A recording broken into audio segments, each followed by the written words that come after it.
Hey guys, Sandy here, and I am scrap lifting today. So today's scrap lift is by Lisa Newsel, Scrapbook.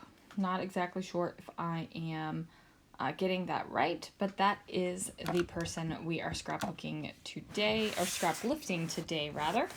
And I am going to go colorful. So she has a black and white layout, and I just decided that color needed to happen. And I'm not doing my normal intro because I'm actually FaceTiming with my son while this is going on. So I'm talking to him while I am scrapbooking. So instead of a black and white or sparkly silver bit across the top, I have trimmed down these Disney-esque words, and then I'm going to use this beautiful silver shiny washi tape here at the bottom. So I am bringing in the shiny bits. I am scrapbooking a photo of my son. How awesome is that? I'm talking to him while I'm scrapbooking him. I was just showing him photos and things, and this is the stuff that we are doing. So my ATG and things are going to be kind of pausing and hopping around a little bit because we are chatting together, which is not something I normally do while I am scrapbooking. I usually don't FaceTime my kids while I am scrapbooking. I usually do have Lana live and in front of me across the way for right now until she heads off to college. But, sometimes you just got to have fun. And that is what I was doing. So I'm going to go ahead and mat this photo down. Now it is going to be a 4.5 by 6.5 inch mat.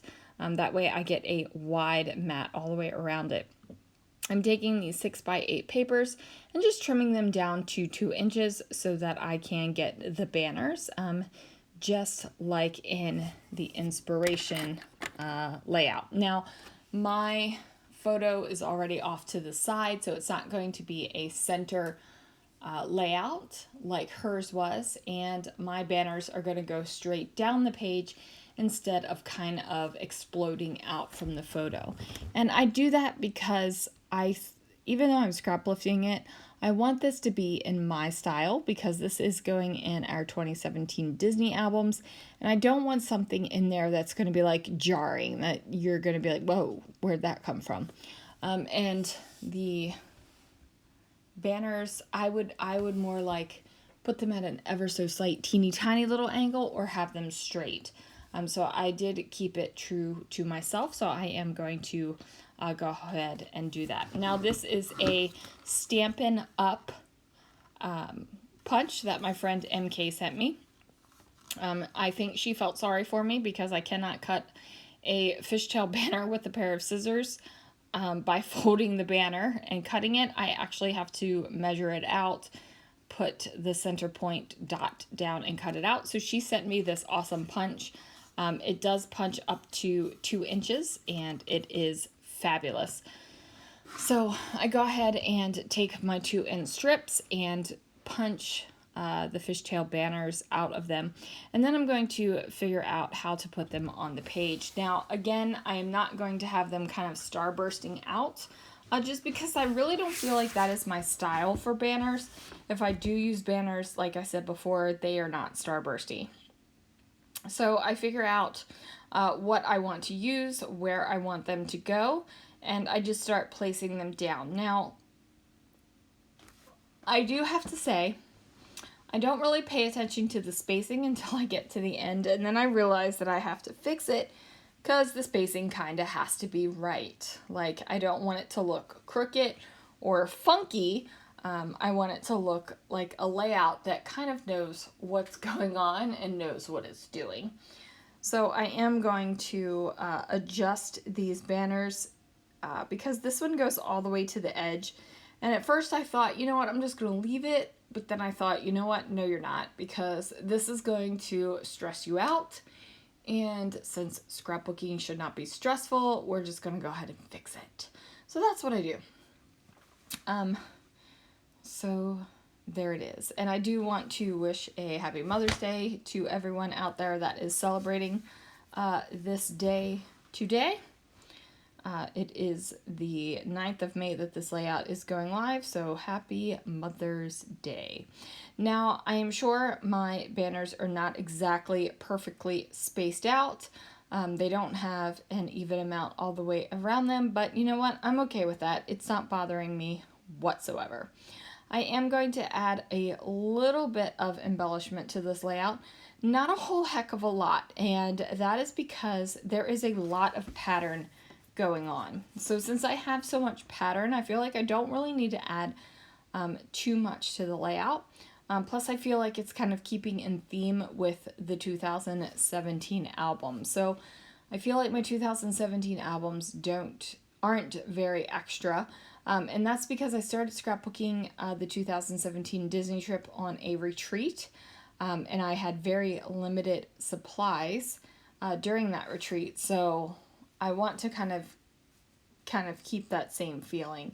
Now, if I would have started the 2017 albums at home, this probably would have been a different story because I would have had all my supplies instead of limited supplies, since I was flying halfway across the country. Now, I can't have a naked tag hole, so I go ahead and drop some Nouveau Deluxe adhesive right there just on the very edge of the tag hole, and I tie a bow with some embroidery thread and stick that sucker down on the tag, and it says "Oh Happy Day." So that is there. I don't know why I'm playing with things other than the fact that I am chatting with Alex, so I'm starting to touch and play with things. So I'm one of those people that probably annoy other people in the stores because I like to touch everything. And I think it drives my husband nuts when we are shopping together because I just like to touch it. And I don't know what it is, but I just do. I just like touching it. So I am going to add a little bit more adhesive down there. Just so it sticks, I add this Say Cheese banner over top of the tag that says "Oh Happy Day." And then I'm looking at this and I'm like, there's not a whole heck of a lot that I am going to do because, like I said, there is a lot of pattern paper. Now, I do decide to add a few little bits. So I have these 2 little rhinestones. I tuck one under the tag and one over the underneath of the photo right here. That way you're not getting this huge, big honkin' rhinestone in your face, but you're still getting a little bit of the sparkle and shine of it. Since it's tucked in ever so slightly, just a little bit. So I do go ahead and put on this puffy sticker, and that's just to give that rhinestone bit a little bit to rest on so it's not over there on its own. Otherwise, I would feel like that would feel kind of funky. And then I grab these mouse ears brads, and I'm going to go ahead and poke a hole and push that bad boy right on through. Now, it does pop out on the back side already on top of the washi tape, but I can't have my brad tines on top of washi tape, so I go ahead and slap a little bit down there as well. That is going to do it, guys. Thank you so much for watching, and I will see you guys again real soon for another video.